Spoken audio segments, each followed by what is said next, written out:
I didn't go no contact, not with my father and not with my son's father. And I'm still healing.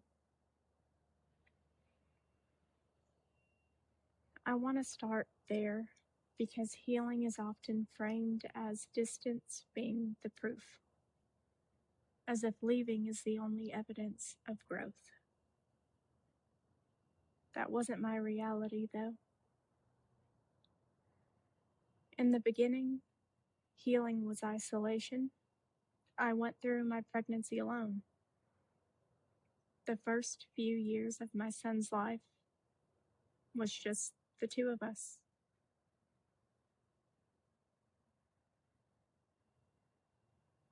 When his father eventually decided to show up again, everything shifted. Not just logistically, but emotionally. At first, I believed that if I gave enough, if I compromised, forgave, showed understanding, I could keep the peace. And if I'm honest, part of me believed it might keep him too.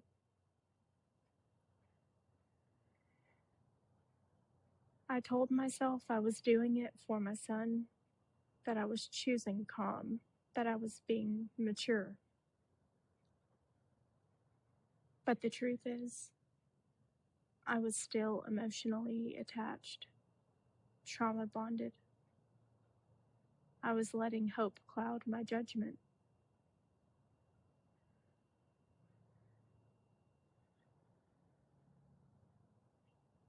And then something changed. I stopped arguing. I stopped explaining. I stopped trying to prove myself.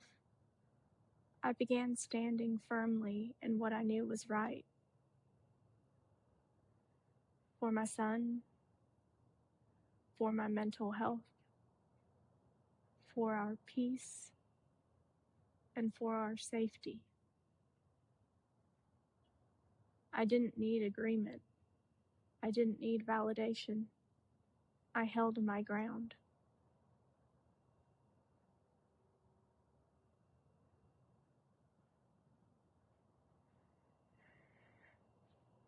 Healing didn't happen in isolation forever. It happened while I was still present, still co-parenting, still regulating myself in moments where the older versions of me would have folded. There's a quiet grief in handing your child to someone who once hurt you or wasn't there, and choosing steadiness anyway. Not because it's easy, but because it's necessary.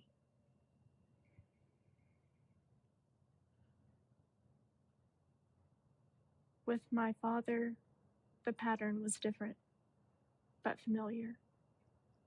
Control mistaken for care. Expectations that required me to shrink. Healing didn't come from confrontation. It came from disengaging internally. I stopped seeking understanding. I stopped offering access.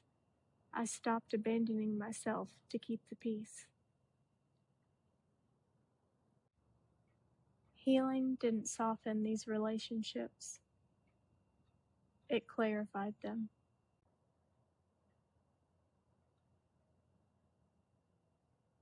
Sometimes healing isn't about leaving. It's about staying present without self-betrayal. So if you're still here, still co-parenting, still navigating family, still doing the work quietly, you're not behind. You're practicing one of the hardest forms of healing that there is, in real time.